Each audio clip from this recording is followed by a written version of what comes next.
then we are sure of, dealing with a lot of the problems of society. We're sure of helping to eradicate poverty. We're sure of helping to even develop, because we believe, not apart from the entrepreneurs, we're increasing female inclusion.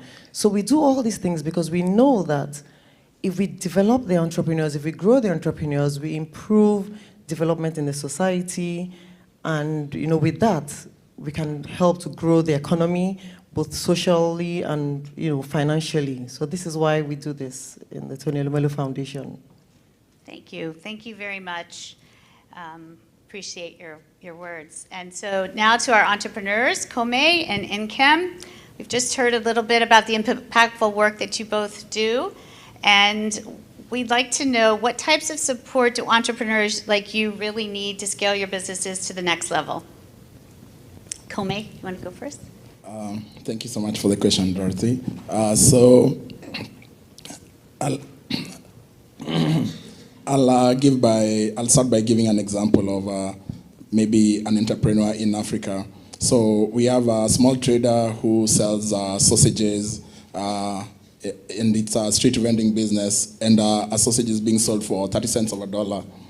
If you think about that kind of journey, this person gets paid through the advancement of mobile wallet technology in Africa, and they're getting paid from that, and for every transaction they're charged a transaction cost of 0.5% to about 5%, which means after every 5 sausages, basically they're giving a sausage for free.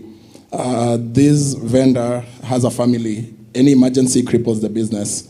So if you think about it, what we do with Tiny Pesa, which is Tiny Africa, we basically charge just a small monthly cost.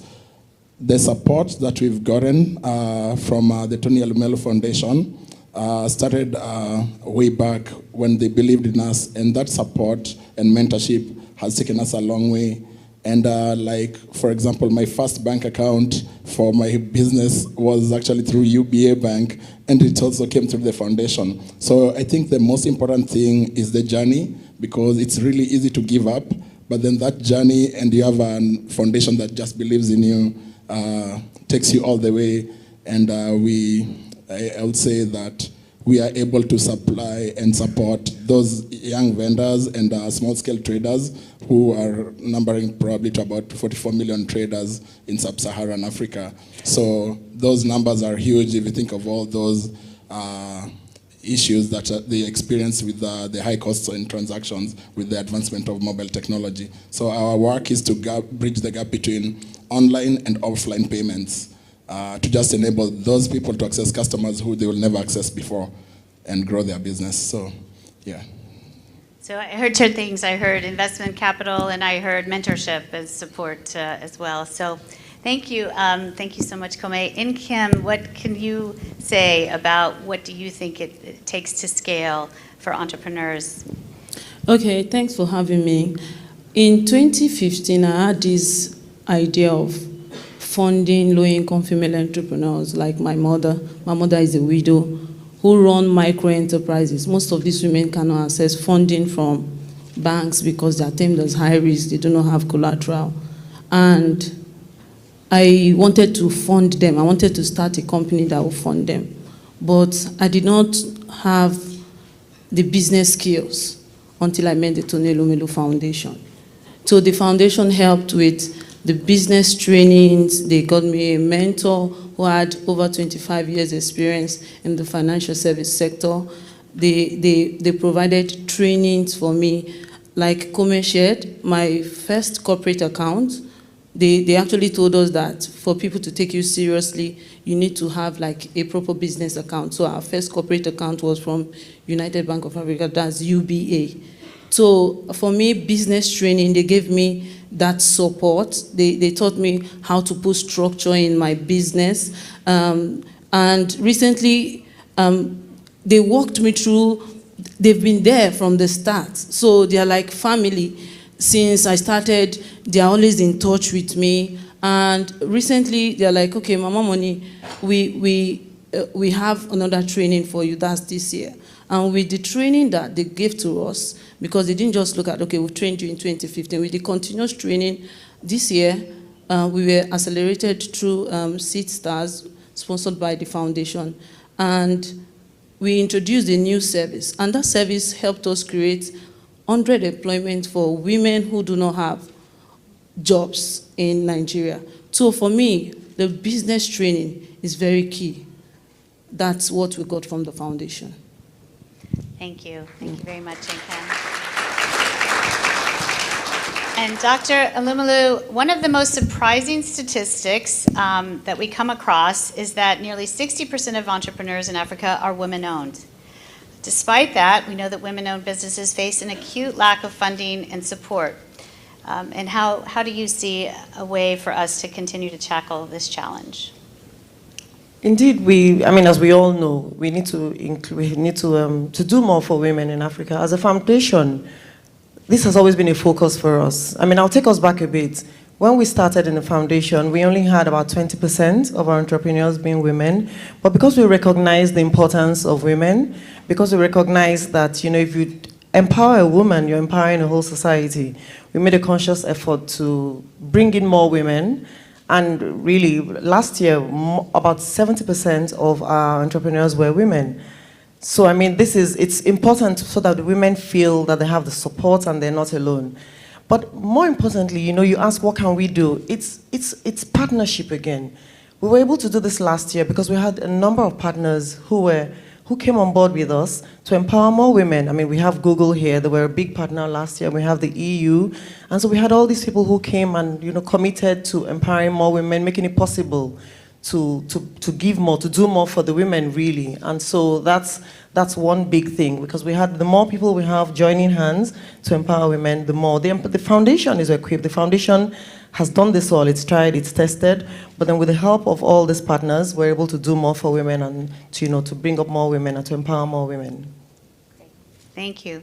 Thank you very much. Kome and Nkem, as Tony Alumelu entrepreneurs, you talked about the support that you've received from the foundation and how it's affected your businesses positively. You're here. We appreciate you being here at the State Department, and we have other agencies here from the federal government of the United States here. Thinking about an all-of-government approach, what can we take back as the United States government, lessons learned from what you have derived to support the lessons from your work with the foundation?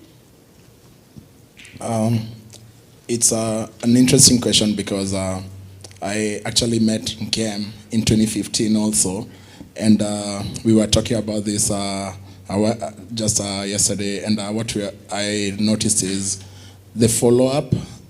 It looks small, but the follow-up in emails, the follow-up seeing other success stories of other entrepreneurs gives you that motivation to continue. And the one thing that I think the US government and maybe other government agencies can do over time is just keep following up and not have maybe like a one-time kind of thing. It's not only about the money, it's also about it's mentorship, it's the follow-up, it's more like the connecting to other entrepreneurs so that you can be able to see what they are doing and what you are doing and compare yourself and also motivate each other. So the networks I've built over that period, I have a lot of people following me, just waiting to see what I'm doing next, and then they'll be asking questions and I'll be advising them, and someone will be like, you have really good advice. In my mind, I'm like, it's just advice I have, it's just normal. But I think that follow-up is one of the biggest support systems that you can have and connections to other entrepreneurs over time. So I think that's something that can be improved on, and it's continuous. It never stops. Good advice. Thank you. Nkem, do you have thoughts on that question? Okay, so for me, I want the US government to work with foundations like the Tony Alumelu Foundation to partner with them, because we can see at scale that they genuinely care about young Africans, giving them a chance, because they took a chance on me. So working with partners like the Tony Alumelu Foundation that would drive the impact we want to see in Africa is very, very key. So, and like Kome shared, not just funding, helping to implement policies that would drive change, that would impact Africa, because we have a lot of challenges when it comes to illegal migration that needs to be tackled. We have poverty in Africa. So working with foundations like the Tony Elumelu Foundation can really help scale the impact of job employment in Africa. Thank you. Thank you very much. So a question for all three of you. Another question. Based on your experiences, why must it be a global priority for all stakeholders to collectively invest in African entrepreneurs? And I think this gets a little bit to what you're saying. It's not just business, it's not just government, not just NGOs, but kind of all of us together. So Dr. Elumelu, would you want to start with that? Yes, definitely. I mean, so there's something that we always like to say. You ask why it should be a global priority. So, we always like to say that poverty anywhere is a threat to mankind everywhere. And we really strongly believe this in the foundation. And so we believe that we need to all be involved. And this is why, I talk about partnership, and they've talked about partnership, and really partnership that's why we're here. So we know that we must come together to help to build up the entrepreneurs. One thing that comes to mind as I talk about partnership is the philosophy we believe in and we hold dearly and strongly to in the foundation. This is the philosophy of Africapitalism. Nkem talked about government. Yes, indeed, government. But in the foundation, we strongly believe that the private sector has a big role to play in development. We know governments are important extremely, but the government can't do it alone. And so we believe that we need the private sector. Everyone has to come on board to help to develop, to help to build up these entrepreneurs, who we know, who we believe so much in, who we know that if we can build them up, we're talking about eradicating poverty. We're talking about, building economies. We're talking about social growth, political growth, financial growth. So we know that if we bring on board more private sector partners and players, we'll form strong partnerships, and we will be able to do this together. Thank you. Kome, did you want to add something to that, please? I, of course, concur with everything the doctor has said, but I also wanted to add the ecosystem really also involves the society at large, because so many times you build a product and then you find yourself, like someone mentioned, it does not work in a vacuum. It actually works in an entire ecosystem where you have the private-public partnership. You have your government, you have your society, but also it's that connection and communicating the value of what you are trying to do, so that you can be able to loop all these guys into one thing and they communicate in one direction. Because if you have diverse views where people are not in the loop, it's like you are working alone. So that ecosystem is so important of all those partnerships, plus the society. And then now you can grow something organically. And I guess that's the only thing I can add. Thank you. It's wonderful. Thank you. Very helpful. Thank you. Nkem? Okay, just like I shared earlier, and Dr. Awele said that poverty anywhere is a threat to us all everywhere. So for me, I think, like I shared earlier, government, the US government, our government, private sector need to take it as a very urgent global issue, because when it comes to unemployment in Africa, the people that will help create jobs for these people are young African entrepreneurs. So investing in these entrepreneurs is very, very key. Like I shared earlier, just because of a training and funding we got in partnership sponsored by the foundation with the European Union, I was able to create jobs for 100 women who had no jobs. And these women now have funds to feed and educate their children. And they've done transaction worth, they've done transaction in 4 months worth over $2 million. These are women sitting down, idle in their homes. So it's very, very key. When you invest in African entrepreneurs, young African entrepreneurs, they go on to create jobs that can reduce poverty in our communities. Thank you. Thank you.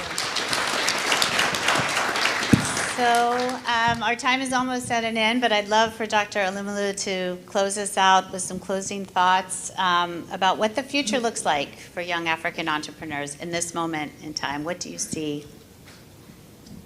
So for young African entrepreneurs, you know, the world is at an interesting place now, and entrepreneurs will not be left out and cannot be left out.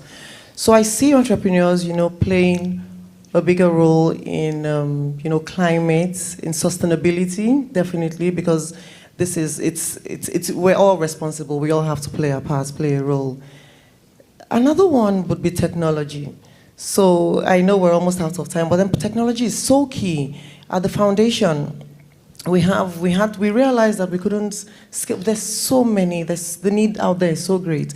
And we realized that we needed technology to scale. And so we have this platform called the TEF Connect. And with this, we've been able to reach millions of entrepreneurs to help to train them, to develop them. And so I think technology is key for entrepreneurs, because not only has this helped us to reach the entrepreneurs, it forced the entrepreneurs to be able to adopt technology and to become more technologically savvy, because it's the way of the future. So we see this improving and increasing. And then very quickly, I just want to talk about healthcare, because that's my area. I'm very keen to see, you know, entrepreneurs. I'm eager to see, you know, the developments in innovation in healthcare. I believe there'll be lots of innovation in the healthcare space, and of course in all other spaces. So really, that would be me for entrepreneurs in the future. Thank you very much. Well, we're going to close down this panel, although I would love to hear you all talk into the evening, and we'll have another chance upstairs. But I want to thank you for sharing your knowledge and your insights and your experiences with all of us, and for helping us come away inspired to go into these next few days and really have some really meaningful conversations about what the next steps are, what the action is. And I can't think of a better way to have kicked off this week than to have you all here. And so I thank you very, very much for being with us today. Thank you.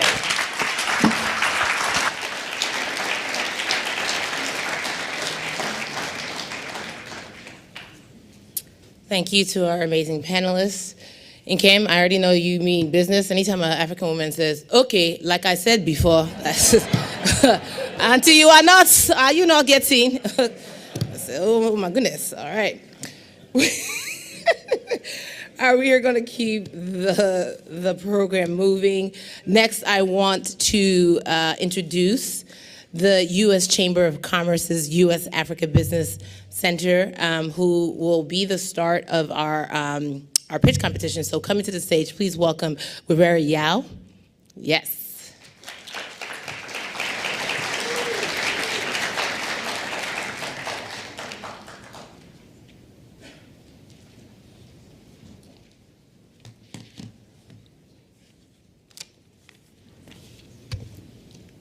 Good evening, ladies and gentlemen. I'm really, really honored to be here representing the U.S. Chamber of Commerce. I'm actually very delighted to have the opportunity to introduce three amazing entrepreneurs from the continent that just arrived yesterday. They will be here to introduce and to present the innovation that they have. I also want to say that this annual competition that we have at the U.S. Chamber is held with the U.S. Africa Development Foundation and American Chamber of Commerce across the continent. And the aim is really to spotlight entrepreneurs, innovation on the continent, and to see how we could support them and make more impact in the world. But before we hear about these finalists, amazing finalists, as they make the pitch, I would like to take a moment to recognize our sponsor partners. We have Prosper Africa, part of the partners. We have Voice of America, We have Cybastion, Microsoft, Amazon Web Service, Trimble, American Tower Corporation, Vista Bank, Standard Bank, Cosmos Innovation Center, KPMG from all the way from Nigeria. So it's really amazing. I also want to note that those 3 startups that you see here today are selected from close to 2,000 startups across 50 African countries. So they are actually quite amazing. And when you step back, you could actually sense that those startups truly embody the connection between digital innovation and impact results. And also how to really connect the informal sector, because that's exactly what they're doing, how to empower smallhold farmers, and also how to make sure that they provide life-saving medicine for healthcare. So I think now it's time to hear directly from our finalists, after which all of you in this room will be required to actually choose through a voting process to choose who do you think is the most compelling, the most innovative, the most impactful, and the most scalable venture that you see from them. So I would also like to tell you that we will ask you to be ready with your phone. There will be a QR code that you could scan and be able to make your voting. Fortunately, I have to remind our US government and chamber staff that we are not allowed to vote. You cannot be judge and party at the same time. So we are excluded. But people on the screen are really encouraged to use the QR code, because this is streamed directly, so they are able to see that.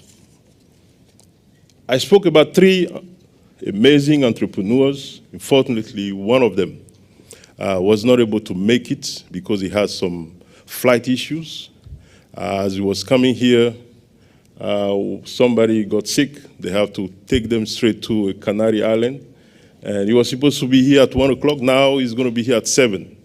But he has a video that he was able to project, to make in between transit. So we're going to hear immediately from that. And then after that, I'll go one by one with our innovator, the 2 innovators that we have in the room. So can we proceed with the first one? Hi, sorry I couldn't join you in DC. My name is Frank, presenting for Shopper. For so many years, Africa's economy has been thriving because of the informal sector. About 70% of trade in Africa goes through the informal sector. However, the sector faces 2 main challenges: access to inventory and working capital. Mostly women, these retailers are responsible for sourcing inventory themselves. The process involves closing their shop, picking a car to the market, roaming for hours looking for product at best prices, and transport back to their shops. They are also unable to access credit facilities to grow their business. Our platform allows these women or shops to be able to source inventory directly from suppliers and have it delivered to their shop within 4 hours. We also give them access to working capital financing and also other financial services to grow their business. Since we launched in 2021, we've grown from 0 customers to over 3,400 customers, and we've done a total transaction of $1.6 million and still growing 30% month on month. With the introduction of our credit, we've seen a retailer move from a very small shop to a medium shop. An example is Antiajua, who started transacting with us in 2021. She started with a $11 order on a weekly basis. But since we introduced the credit, she's been able to move from that $11 to $150 order size per week. For us, this is the impact we want to see in the lives of these retailers. Because most of them are limited with working capital, we also give them access to group buying, where retailers come together and then buy a particular goods and then share among themselves. We are currently rolling out our SaaS product in partnership with Abimbev in the Ghanaian market to enable these retailers have access to inventory easier and faster. Thank you.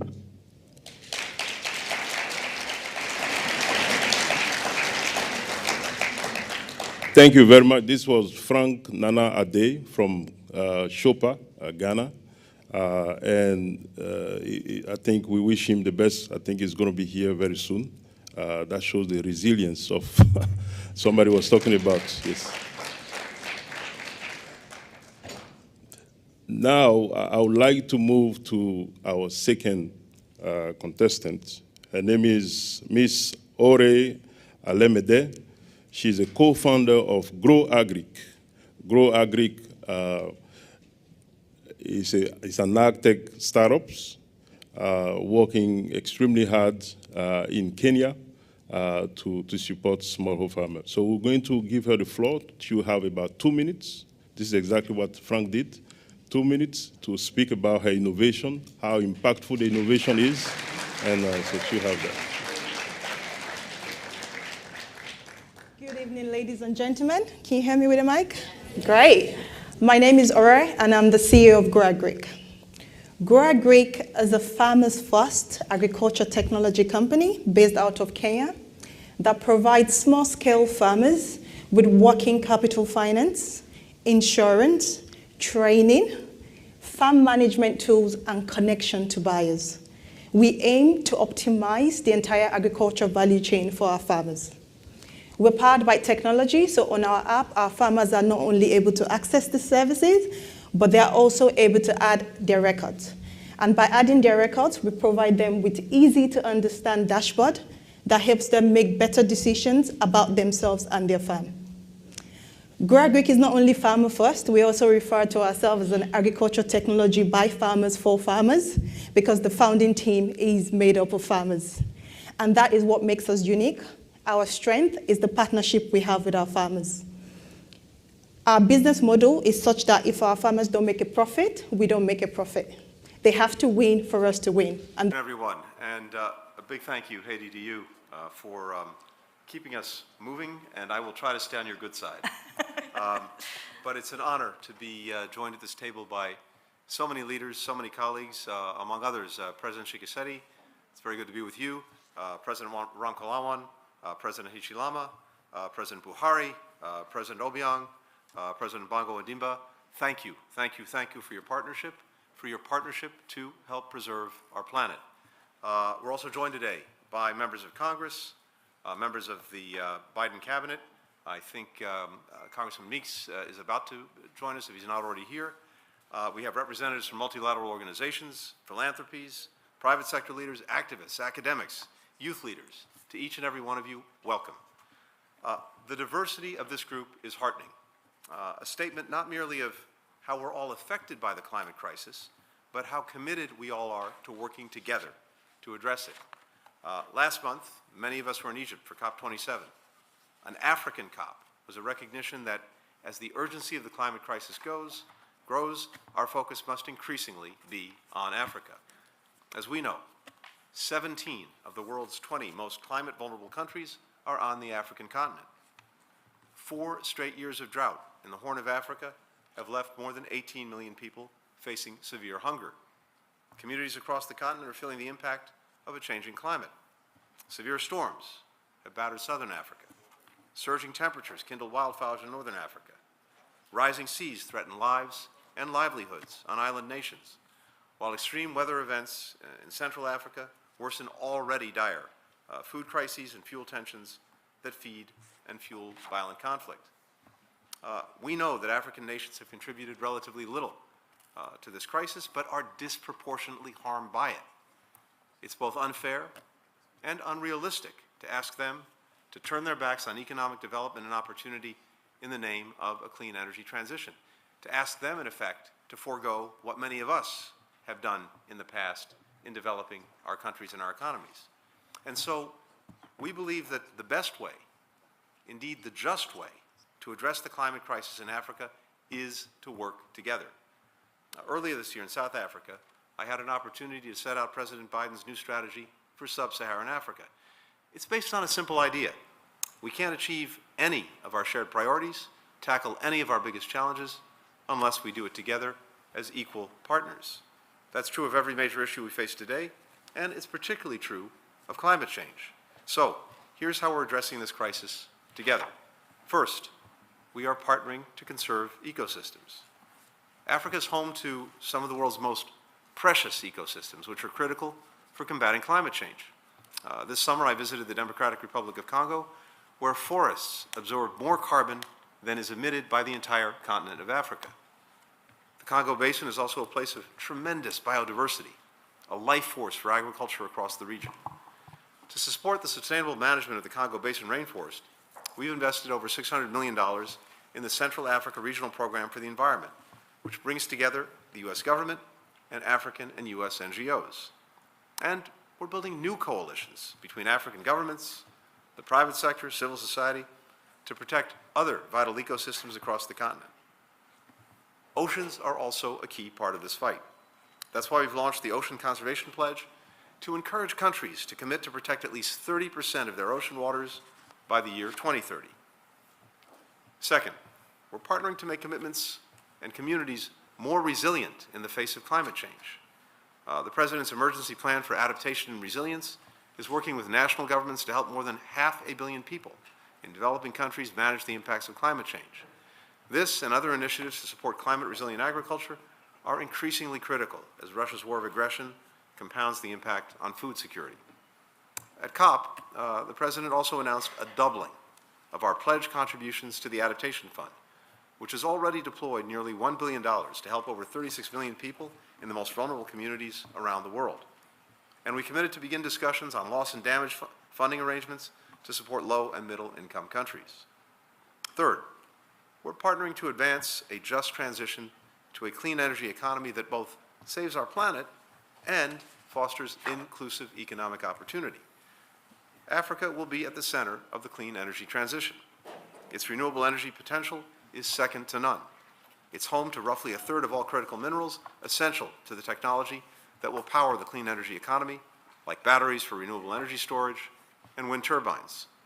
But with nearly half of sub-Saharan Africa's population lacking reliable access to electricity, and the population set to grow to more than 2 billion people by 2050, how that transition is made will be decisive in shaping our future climate. The United States will work closely with African countries as they determine how best to meet their specific energy needs, understanding that for many, the clean energy transition will be a transition to consistent, reliable energy in the first place. We'll do so through programs like Power Africa, which has mobilized the public and private sectors to deliver cleaner, more reliable electricity to over 165 million people in sub-Saharan Africa who previously didn't have access. We're proud to announce a new investment of $290 million in that program. Too often, those who are most vulnerable to the impacts of these changes have been denied a seat at the decision-making table. We're committed to changing that, including through the new Accelerating Women's Empowerment in Energy project, which is making sure that women have a say in how their countries move forward on clean energy. All of these efforts recognize that combating the climate crisis, like so many other challenges we face, was actually championed by Africans in the first place. Indeed, in Africa, we see not only the stakes of this crisis, but also the solutions. Gabon has led the way in conserving its forest resources, which now absorb 140 million tons of CO2 every year.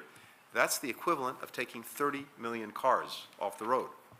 The Seychelles has pioneered the world's first sovereign blue bond to marshal public and private investment for sustainable marine and fisheries projects. It's on the way to conserving 30% of its ocean waters. That's an area the size of Zimbabwe by 2030. Zambia is harnessing the power of its wetlands and forests to mitigate climate impacts, benefiting tens of thousands of people vulnerable to both floods and to droughts. Nigeria has set bold targets and robust regulations for methane reductions, the first country in Africa to do so, which could reduce air pollutants by a third and avert tens of thousands of deaths. Equatorial Guinea just raised its commitment to cut emissions by 35% by 2030. And the DRC has hosted the pre-COP27 meetings in Kinshasa.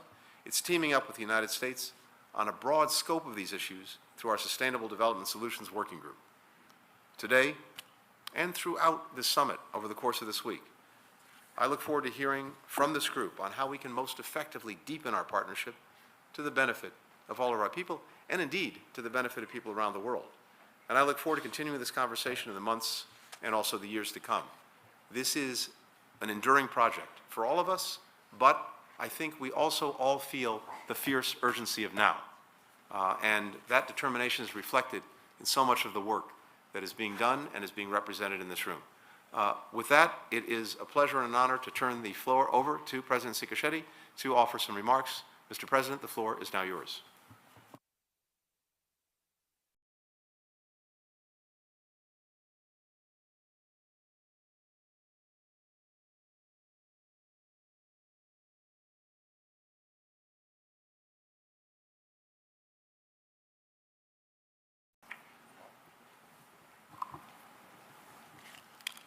Voilà. Excellences, Mesdames et Messieurs, les chefs d'État et de gouvernement. Excellencies, ladies and gentlemen, heads of government, heads of delegation, distinguished guests, I want to salute the initiative of President Biden to organize this USA-Africa summit, which gives us today the opportunity to exchange on one of the major questions that we have to deal with, which is the climate change, as well as the energy transition that is required. Since we are gathered here to speak about fighting against climate change, if you will allow me, I would like to speak first with regret to let you know about the crisis that my country has lived through the past few hours, through the floods and the diluvian rains because of the climate crisis that have caused hundreds of deaths as well as enormous material damages that could have been avoided if the commitments of the polluting countries would have been kept for the past few years. So it is imperious, it is necessary to act now. The Democratic Republic of the Congo is happy with the American leadership, which is materialized by the Inflation Reduction Act that was adopted the 16th of August past to reduce by 40% the carbon emission, the American carbon emission by 2030. Indeed, the Inflation Reduction Act, even though it is a local application, is a real source of inspiration for African countries because it shows that fighting climate change does not mean that you have to abandon in economic growth. It is actually the engine. It is possible to manage climate change with innovative policies that are conformed, that comply to sustainable development objective, the SDGs. And this is why, because with strategic minings, we have a win-win partnership with the United States to attain the objective set by the Inflation Reduction. And so the energy transition will have an impact on the world level. Excellencies, ladies and gentlemen, heads of state and government, excellencies, ladies and gentlemen, heads of delegation and guests, the Democratic Republic of the Congo has the most important biodiversity of the world and is part of the world fight. So in terms of the environment, my country has major challenges in terms of security, where now more than 30 years we have had issues in the east of the countries. Armed groups as well as terrorists threaten the security of the eastern part, in particular the M23 supported by Rwanda, and they also massacre populations and exploit illegally the strategic ores, do deforestation, massive deforestation, and inside protected areas, such as Maiko Park in the Congo Basin, the Depuru Reserve, the Kauzibiga and the Kivu South, as well as the Virunga Park in the north of Kivu. So that is to say that the issue of security in the east of my country is inseparable with protection of its biodiversity. It is thus urgent and necessary to put an end to this, to put an end to the activities of armed groups as well. Excellencies, ladies and gentlemen, heads of state and government, excellencies, ladies and gentlemen, heads of delegations, dear guests, I would like to be the speaker on behalf of the African continent, which is the most impacted by climate change, without being responsible for it and without having the means to confront it. I am happy of the financial support of the American government, and I hope more commitment. I am convinced that an innovative collaboration that would be a win-win, that will be using the mechanism set forth by the Paris COP, reaffirmed by Glasgow, and also the COP27, will allow industrialized countries that have been historically responsible for the climate change to support the African continent, not only in its adaptation to climate change, but also to pursue its development. I want to salute the creation of the Klima group, which is the proof of the reinforced cooperation between our two countries. My wish is that for this group, which would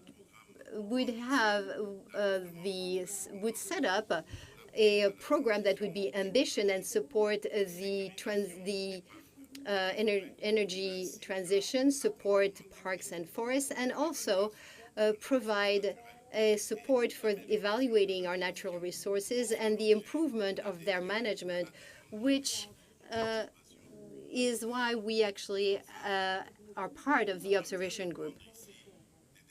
Then we need to take here just a decision that will contribute to save our planet and that will strengthen the relationship between our two countries, as well as the relationship between the United States and Africa. Thank you very much.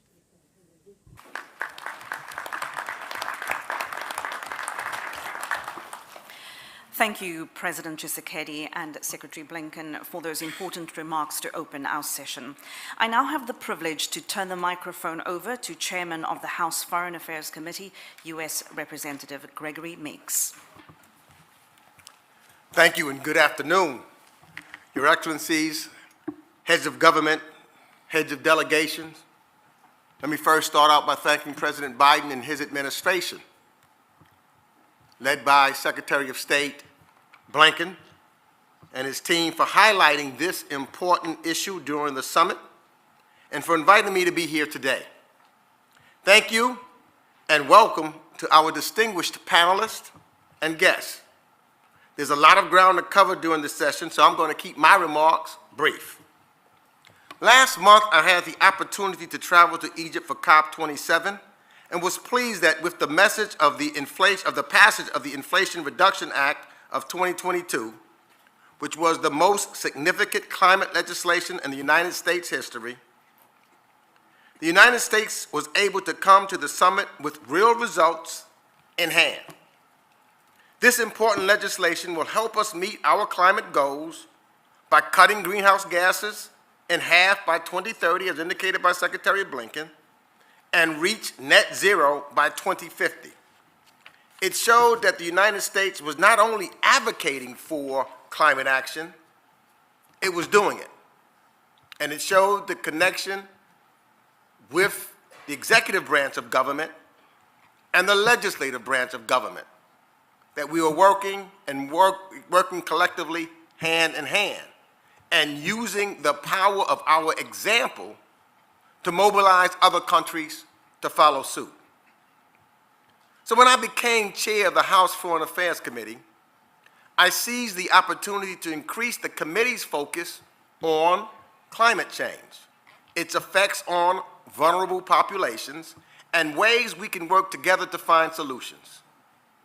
I've made these issues central to our foreign policy agenda by moving Africa, number one, on the front burner of the committee, not on the back burner, by holding hearings, helping move important legislative measures, and incorporating ecology and conservation in our committee travel. In fact, many of us traveled to several countries around the continent and made sure that we saw some of the conservation issues that was presenting themselves and how we could work collectively together to resolve these.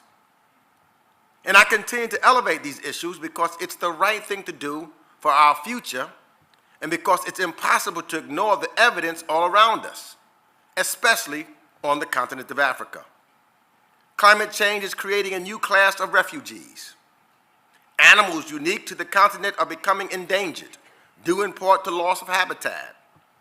And it is a region facing a global green energy transition with less resources than wealthier economies. The United States, of course, is one of those wealthier economies. It is an economy that was built by industrialization, using the very fossil fuels that have contributed to the climate crisis that the world faces today. So we in the United States have a duty and an obligation to help fix this.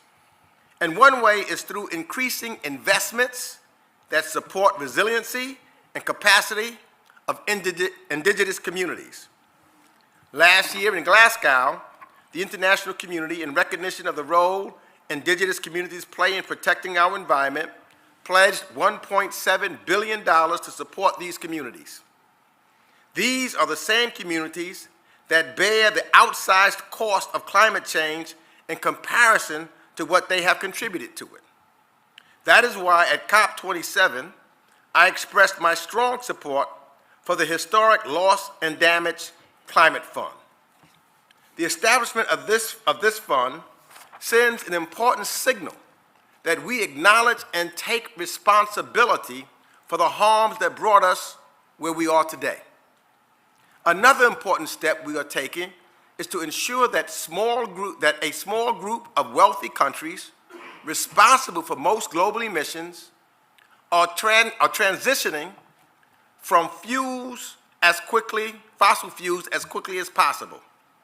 We're working to make sure they and we do this while doing more to help low-income countries avoid long-term fossil addiction, including through increased financing and ensuring that there is private investment that will benefit the people of Africa, especially the youth, creating jobs and opportunity in renewable energy, which is where we are headed in the future. So taking these steps will help the United States strengthen its climate diplomacy in Africa and build trust and credibility with our partners around the world. We cannot fight back against climate change unless we lead a global coalition through the strength of our example. And that E é isto que pretendemos fazer no Congresso. Eu ouso dizer que nós podemos fazer isto de forma bipartidária para que o Congresso e o Executivo trabalhem juntos para salvar este lugar que nós chamamos de planeta Terra. Muito obrigado, senhor secretário, pelo convite e agradeço aos chefes de Estado, suas excelências aqui presentes, para tratarmos juntos desta questão que ameaça o nosso globo, ou seja, o clima. Muito obrigada, representante Mix. Algumas de nossas autoridades precisam sair porque tem vários compromissos nesta cimeira. Nós